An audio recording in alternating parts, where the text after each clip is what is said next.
आज हम लोग पढ़ेंगे कैपेसिटर एंड कैपेसिटेंस, है ना। कैपेसिटर क्या है, कैपेसिटेंस क्या है, इन दोनों के बीच बेसिक अंतर क्या है, मूल अंतर क्या है ना। तो सबसे पहले बात करते हैं कैपेसिटर के बारे में। कैपेसिटर के बारे में, तो कैपेसिटर को हिंदी में संधारित्र कहते हैं, है ना, या कैपेसिटर ही कहते हैं। और इसका एक और नाम है, इसको कहते हैं कंडेंसर भी कहते हैं। कंडेंसर बहुत जगह लगा हुआ देखे होंगे, जैसे पंखा वगैरह में देखे होंगे गोल टाइप का, है ना। और भी चीज़ में लगा हुआ देखे होंगे, रेडियो में देखे होंगे और कहीं भी देखे होंगे। तो कैपेसिटर क्या है या कंडेंसर क्या है ना। और कैपेसिटेंस क्या है, जिसको कैपेसिटेंस को हिंदी में कहते हैं धारिता। क्या कहते हैं, धारिता बोलते हैं कैपेसिटेंस को, है ना। तो ये दोनों क्या है, दोनों में क्या अंतर है। तो कैपेसिटर कोई एक इंस्ट्रूमेंट है, डिवाइस है ना। इसको अगर डिफाइन करेंगे, कैपेसिटर के बारे में अगर डिफाइन करेंगे, तो कैपेसिटर के बारे में डिफाइन करेंगे तो ये एक्चुअली है क्या। तो कुछ बुक्स में कहता है कि एक कम्बिनेशन है। क्या है, एक कम्बिनेशन है। कैपेसिटर जो है एक कम्बिनेशन है दो कंडक्टर का, है ना। दो कंडक्टर का क्या है, एक कम्बिनेशन है। जो जैसे दो कंडक्टर है ना, इस तरह से मान लेते हैं कि दो कंडक्टर है ना। दो कंडक्टर का कम्बिनेशन है जो काफी कम दूरी पर रखा हुआ जाता है ना, एक दूसरे के काफी करीब रखा जाता है। और जो डाइलेक्ट्रिक मीडियम से क्या होता है, सेपरेटेड होता है ना। तो इस कम्बिनेशन को क्या कहते हैं, कैपेसिटर कहते हैं या कंडेंसर कहते हैं, है ना। और कुछ बुक्स में ऐसा भी कहता है कि लिखता है ना, ये आप कह सकते हैं ये कैपेसिटर क्या है, एक अरेंजमेंट है। क्या है, एक अरेंजमेंट है। किस चीज के लिए, चार्ज स्टोर करने या लार्ज स्टोर करने के लिए, है ना। तो capacitor is an arrangement for storing large amount of electric charge and hence electric energy in a small space. यानी एक छोटे से स्पेस में बहुत ज्यादा मात्रा में इलेक्ट्रिक एनर्जी का अमाउंट स्टोर करने के लिए क्या है, कि अरेंजमेंट है ना, कैपेसिटर, है ना। और भी तरह से कह सकते हैं, है ना। और भी आप बात कर सकते हैं कि मैंने आप अपने तरह से कई तरह से लिख सकते हैं। ये भी कह सकते हैं कि कैपेसिटर क्या है, capacitor is a charge storing device. Capacitor is a, इसमें कैपेसिटर में क्या होता है कि एक पर चार्ज देते हैं, एक पर चार्ज देते हैं। दो को कंडक्टर होता है कैपेसिटर, किसी भी तरह का शेप का हो सकता है कैपेसिटर, लेकिन इसमें दो प्लेट होता है। हो सकता है कि स्फेरिकल हो, है ना, इसमें एक छोटा रेडियस का होगा स्फीयर, एक बड़ा रेडियस का होगा, है ना। कोई भी दो तरह का होता है। एक हो सकता है कि बेलनाकार हो, किसी भी तरह का शेप का हो सकता है, आपका कैपेसिटर हो सकता है ना।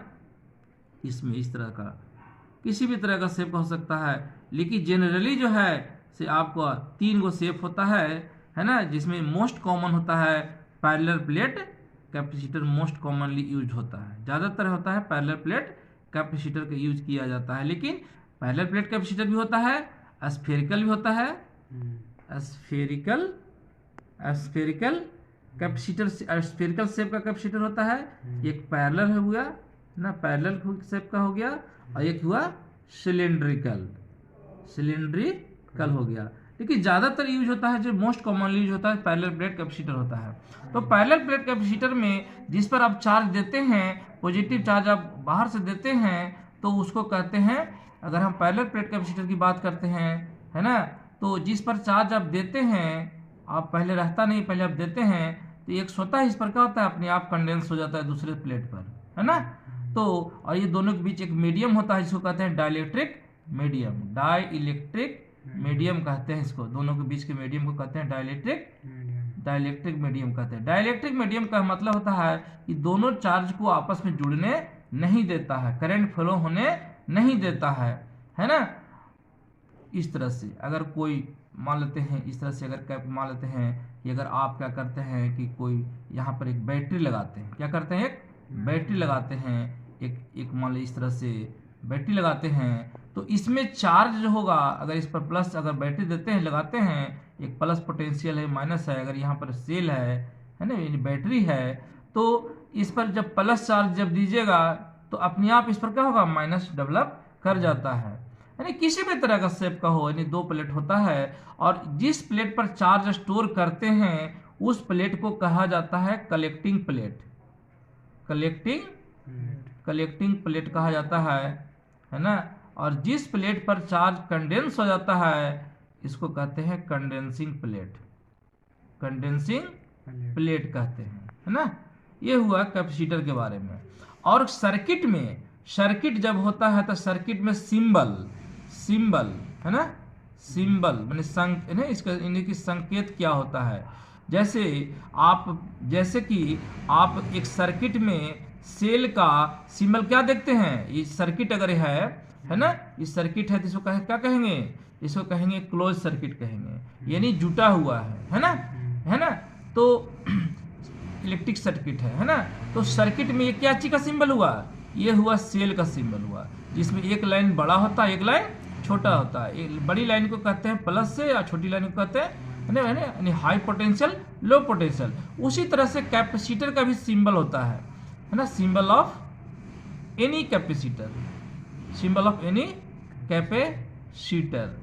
किसी भी कैपेसिटर का जो सिंबल होता है in an electric circuit, electric circuit में सिंबल कैसा होता है, तो इसमें जो होता है आप देखे होंगे कुछ बुक्स में ऐसे लिखता है, हल्का सा टेढ़ा रहता है ना, एक लाइन स्ट्रेट होता है इस तरह से।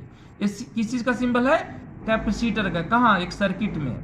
और कुछ बुक्स में ऐसे भी रहता है कि एक लाइन और दूसरा लाइन क्या होता है, बिल्कुल दोनों लाइन क्या है, ये दोनों लाइन इक्वल है। आप देख रहे हैं सेल में क्या है, एक लाइन बड़ी है एक लाइन छोटी है, एक प्लस एक माइनस है, लेकिन सिंबल जो है ना ये है ना, ये क्या होता है, ये दोनों लाइन क्या होता है, बिल्कुल स्ट्रेट होता है ना। ये सिंबल क्या चीज का है, ये जो सेल है आपको कैपेसिटर का या कंडेंसर का ये सिंबल है, संकेत है ना। और अगर कहीं पर ये इसका मतलब होता है कि इसमें जो चार्ज स्टोर होता है वो कांस्टेंट होता है। क्या होता है, ये कैपेसिटर हैविंग फिक्स कैपेसिटेंस। अगर किसी किस चीज का सिंबल है, ये जो है ये फिक्स्ड कैपेसिटेंस का सिंबल है, फिक्स कैपेसिटेंस का ये सिंबल है। लेकिन अगर कोई कैपेसिटर हो जिसका कैपेसिटेंस फिक्स नहीं हो, कैपेसिटेंस फिक्स नहीं हो, तो उसमें उसका सिंबल ऐसे होता है ना। ये होता किस चीज का है, ये वेरिएबल कैपेसिटेंस का हुआ। किस चीज का हुआ, वेरिएबल कैपेसिटेंस का ये सिंबल है ना। तो ये कैपेसिटर के बाद मुख्य रूप से इतना समझ लीजिए कि कैपेसिटर क्या है, एक चार्ज स्टोरिंग डिवाइस है जिसमें किसी भी प्रकार का कैपेसिटर क्यों ना हो, इसमें दो प्लेट होते हैं, है ना।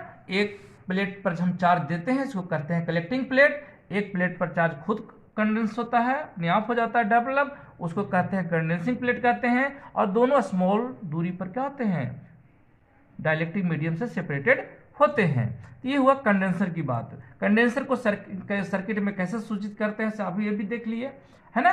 तो कैपेसिटर का ये चीज हो गया। तो मुख्य रूप से समझ गए क्या कि कैपेसिटर है क्या। अब हम बात करते हैं कि कैपेसिटेंस क्या है ना। क्या है कैपेसिटेंस, क्या है कैपेसिटेंस को हम लोग डिफाइन करते हैं ना, डिफिनेशन इसके देते हैं, परिभाषा देते हैं, है ना। कैपेसिटेंस क्या है, द एबिलिटी ऑफ, मान लेते कोई कैपेसिटर इस तरह का है ना, कैपेसिटर है, एक प्लेट कलेक्टिंग प्लेट है जिस पर हम चार्ज देते हैं, एक प्लेट होता है कंडेंसिंग प्लेट जिस पर स्वतः होता है, बीच में डाइलेक्ट्रिक मीडियम होता है ना। इस डिवाइस को कहते हैं कैपेसिटर या कंडेंसर, है ना। तो इसको कैपेसिटेंस को डिफाइन करने के लिए इसको इस तरह से डिफाइन करते हैं कि the ability of conductors to store charges, then that ability of conductor is called electrical capacitance. यानी एक कैपेसिटर का जो एबिलिटी होता है चार्ज स्टोर करने का, जितना क्षमता होता है ना, उसी वह क्षमता, वह एबिलिटी कंडक्टर का या कैपेसिटर का कैपेसिटेंस कहलाता है। लेकिन इसको दूसरे वर्ड में हम डिफाइन करते हैं, है ना, न्यूमेरिकल टर्म में डिफाइन करते हैं कि यूनिट वोल्ट को डेवलप करने के लिए कितना यूनिट पोटेंशियल, ये दोनों के बीच पोटेंशियल डिफरेंस अगर हम इस पर चार्ज क्यू देते हैं और इसका पोटेंशियल डिफरेंस अगर भी डेवलप कर जाता है तो यूनिट वोल्ट डेवलप करने के लिए किसी कैपेसिटर पर कितना चार्ज दिया जाता है वह उसका कैपेसिटेंस कहलाता है। जैसे सपोज करते हैं कैपेसिटर है और इस पर हम चार्ज क्यू देते हैं तो क्यू जो होता है भी के डायरेक्टली प्रोपोर्शनल होता है ना। तो हम कह सकते हैं कि the charge required to develop unit potential of a conductor, है ना, then that charge per unit potential is known as capacitance of that conductor, है ना। सपोज करते हैं कि कोई क्यू चार्ज है, इलेक्ट्रिक चार्ज है ना, इस पर देते हैं और पोटेंशियल डिफरेंस भी डेवलप करता है तो क्यू क्या होगा, भी के डायरेक्टली प्रोपोर्शनल होगा। हम इसको अगर प्रोपोर्शनलिटी हटाते हैं तो प्रोपोर्शनलिटी हटाने पर एक कांस्टेंट लगता है, यहाँ सी क्या प्रोपोर्शनलिटी कांस्टेंट है और भी हो गया। हम इसको ऐसे भी सी कर सकते हैं कि सी क्या है, कैपेसिटेंस क्या है, क्यू और, है ना, चार्ज और इलेक्ट्रिक पोटेंशियल डिफरेंस का क्या है, रेशियो है ना। इसका हम बात करते हैं कि इसका यूनिट क्या होता है, एसआई यूनिट। कैपेसिटेंस का एसआई यूनिट क्या होगा, तो एसआई यूनिट जो होता है इसको सी को कहते हैं प्रोपोर्शनलिटी कांस्टेंट और कैपेसिटेंस कहते हैं, है ना। इसका एसआई यूनिट की बात करेंगे तो इसका होगा, इसका चार्ज है तो चार्ज का होता है कूलम, इसको शॉर्टकट में सी लिखेंगे, और इसका होता है वोल्ट, है ना, यानी वोल्ट यानी पर वोल्ट, यानी इसका यूनिट करेंगे, है ना, एसआई यूनिट कहेंगे, कूलम पर वोल्ट कहेंगे। इसका एक स्पेशल दिया गया यूनिट जिसको कहते हैं फैराड, है ना, फैराड है एसआई यूनिट किसका है, कैपेसिटेंस का है ना। इसको शॉर्टकट में कैपिटल एफ लिखते हैं। बट प्रायः जनरली जो होता है किसी चीज का कैपेसिटेंस जो होता है कैपेसिटर का वह माइक्रोफैराड में या नैनो फैराड में होता है, क्योंकि फैराड एक काफी बड़ा यूनिट होता है ना। जहां तक कि हम लोग पृथ्वी की बात करते हैं तो पृथ्वी का कैपेसिटी जो होता है, पृथ्वी का जो कैपेसिटेंस बहुत ही बड़ा होता है, पृथ्वी नेगेटिवली चार्ज होता है और पृथ्वी का जो कैपेसिटेंस होता है वह काफ़ी बड़ा होता है। कि अर्थ का कैपेसिटेंस कितना होता है, तो है ना, कैपेसिटेंस ऑफ द अर्थ अगर बात करेंगे, अगर कोई पूछे तो आप बताइएगा 711 माइक्रोफैराड, है ना, 711 माइक्रोफैराड कहेंगे।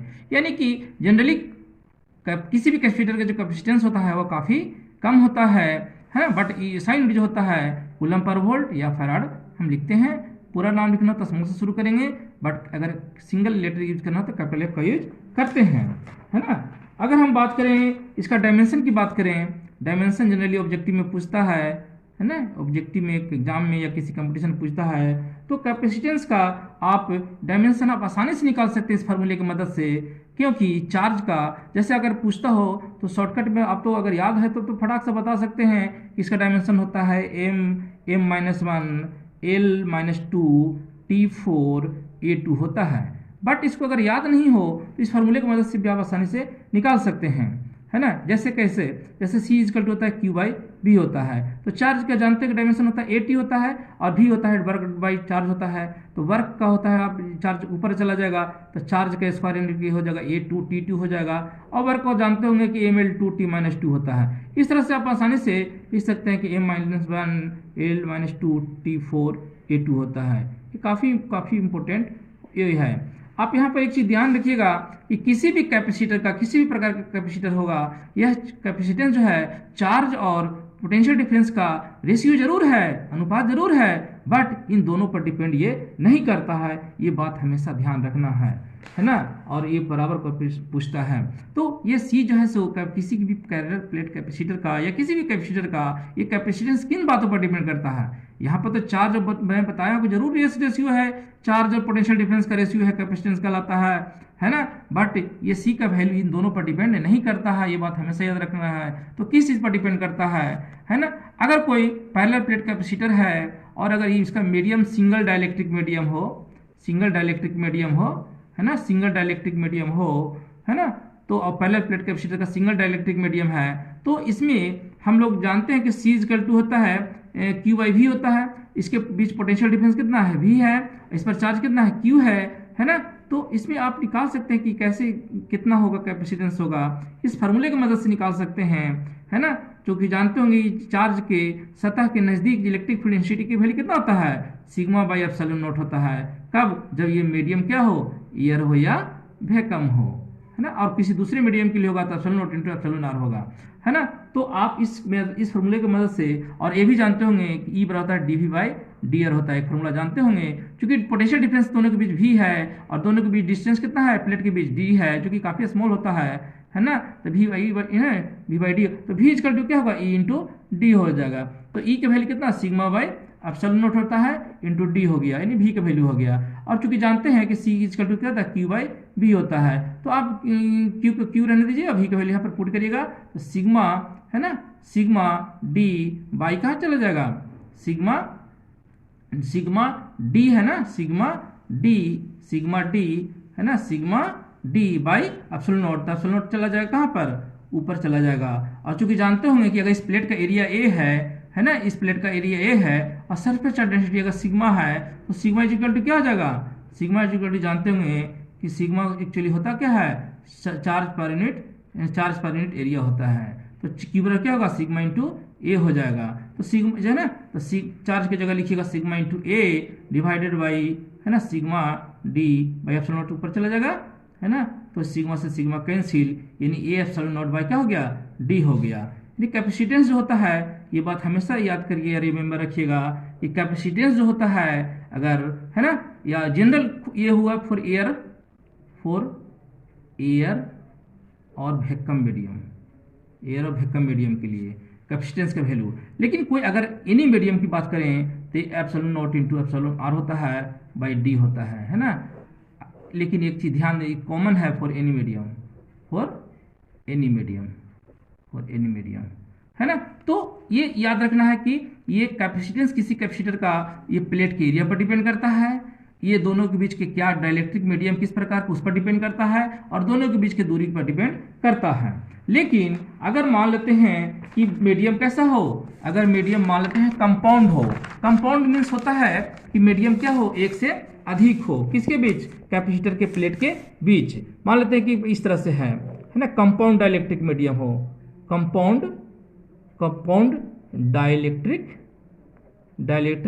मीडियम हो, तो यहाँ भी उसी के तरह से कंपाउंड इलेक्ट्रिक डाइलेक्ट्रिक मीडियम का मतलब होता है कि यहाँ पर मान लेते हैं कि प्लेट है, इसका एरिया ए है, इस पर चार्ज हम क्यू पुट करते हैं, है ना, क्यू चार्ज इस पर देते हैं, क्यू चार्ज देते हैं, पोटेंशियल डिफरेंस भी डेवलप करता है, ये कंडेंसिंग प्लेट पर माइनस है ना, क्यू है, और दोनों के बीच डिस्टेंस डी है, और इसके बीच एक डाइलेक्ट्रिक मीडियम एक और दे देते हैं, कोई भी चीज़ हो सकता है, ग्लास दे दें या हो सकता है कि माइका दे दें, है ना। माइका का डाइलेक्ट्रिक कांस्टेंट काफ़ी ज़्यादा होता है ना, 6 से 7 होता है करीब, है ना। सबका डाइलेक्ट्रिक कांस्टेंट अलग अलग होता है ना। तो डाइलेक्ट्रिक कांस्टेंट सभी मीडियम का अलग अलग होता है, सबसे कम होता है वैक्यूम का, है ना, और एयर का उसके बाद होता है, वैक्यूम एयर का लगभग सेम होता है। तो इसमें अगर कोई इसका थिकनेस अगर टी है, तो इसमें आप उसी फार्मूला से जिस तरह से पहले बताए थे, है ना, किस फार्मूला से, क्योंकि पहले बताए थे कि ई इक्वल टू होता है डी बाई डी आर, है ना।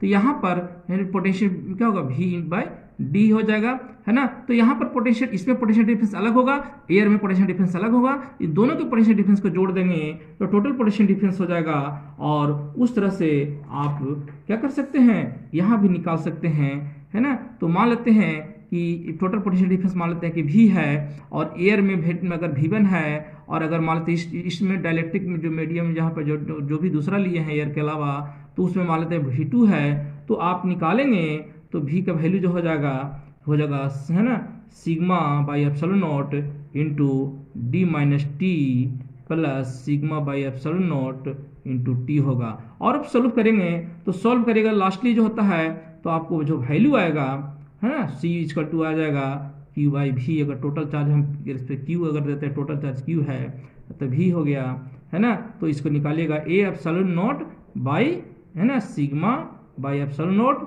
Into D minus T plus T बटा, है ना, एप्सिलॉन आर हो गया, है ना। तो इसको शॉर्टकट में अगर लिखिएगा, है ना, इसको शॉर्टकट लिखिएगा, सी शॉर्टकट लिखिएगा तो ए एप्सिलॉन नॉट, है ना, बाई क्या हुआ डी माइनस एक्स, है ना, डी माइनस एक्स, जहाँ पर वेयर क्या है, वेयर जहाँ पर एक्स का वैल्यू कितना है, epsilon R minus 1 into T divided by epsilon R. यानी कि यहाँ पर जो है the value of E R जो है इज ऑलवेज ग्रेटर देन, है ना, the value of E R is always greater than 1 और इक्वल टू 1, है ना, बट नेवर लेस देन 1। इसका ईयर का जो वैल्यू होता है वह कभी भी नेगेटिव नहीं होता है, नेगेटिव, है ना, नेवर नेगेटिव कभी नहीं होता है, और नेवर लेस देन 1 होता है, कभी भी एक से कम नहीं होता है। तो ये हुआ आपको कैपेसिटेंस के बारे में आप जाने, है ना। तो आपने पढ़ा, पूरे वीडियो में आपने देखा या आपने क्लास में पढ़ा कि कैपेसिटर क्या है, जिसको हम कंडेंसर भी कहते हैं, है ना। वीडियो थोड़ी लंबी हो गई है, बट थोड़ा सा क्रैश कोर्स में फिर भी शॉर्टकट हम बताएं, फाउंडेशन में डिटेल्स बताते हैं लोगों को, है ना, बच्चों लोगों को बताते हैं, है ना। या आप देखिएगा फाउंडेशन कोर्स का अलग से वीडियो, लेकिन क्रैश कोर्स में थोड़ा शॉर्टली बताना पड़ता है समय को ध्यान में रखते हुए। तो ये आपने जाना कि कैपेसिटर क्या है, यानी कंडेंसर क्या है, और कैपेसिटेंस क्या है, और इस जिसको सी से डिनोट करते हैं वो किन किन बातों पर डिपेंड करता है ना। तो ये चीज़ पूरा क्लोज हो गया। हाँ, नेक्स्ट ये हम लोग इस टॉपिक को, जो कैपेसिटर और कैपेसिटेंस को 3 टॉपिक में पढ़ेंगे। पहला है ये आपको जो बड़ा वीडियो अभी आप देख रहे हैं, दूसरे वीडियो में पढ़ेंगे कि अगर कोई कैपेसिटर है तो उस पर कितना एनर्जी स्टोर होगा, और 2 कैपेसिटर के बीच अगर शेयर होगा तो कितना एनर्जी लॉस होगा। सेकेंड पार्ट में पढ़ेंगे, और तीसरे पार्ट में पढ़ेंगे कि ग्रुपिंग ऑफ कैपेसिटर पढ़ेंगे, यानी कैपेसिटर को आप 3 पार्ट में वीडियो आप देखेंगे, है ना। आप थंबनेल करके भी देख करके आप उसको देख सकते हैं वीडियो को। और अगर वीडियो अच्छा लगे आपको तो आपको लाइक करना नहीं भूलिए, क्योंकि आप लाइक करके रखेंगे तो आपके लाइब्रेरी में सेव रहेगा और दोबारा कभी आप देख सकते हैं। और सब्सक्राइब कर लीजिएगा, क्योंकि आपको इस तरह के वीडियो बराबर आपको मिलते रहेगी। और अच्छे लगे तो अपने दोस्तों में शेयर कीजिए, जरूर कीजिए, है ना। प्लीज़ से जरूर शेयर, जितना जहाँ ज़्यादा से ज़्यादा शेयर कीजिए, है ना। ये क्रैश कोर्स का मटेरियल जो कि आपकी काफ़ी इंपॉर्टेंट है, आपको, है ना, वीडियो आपके लिए है ना, जिससे ये objective, short question, long question सभी में काम आपको देगा। जितना ज़्यादा से ज़्यादा लोगों में शेयर कीजिए आपस में, स्टूडेंट्स लोग, है ना। तो प्लीज़ अगर वीडियो पसंद है तो लाइक कीजिए, सब्सक्राइब कीजिए, और चैनल को जरूर सब्सक्राइब जरूर कीजिए, और लोगों से सब्सक्राइब भी करवाइए, है ना। तो वीडियो देखने के लिए धन्यवाद।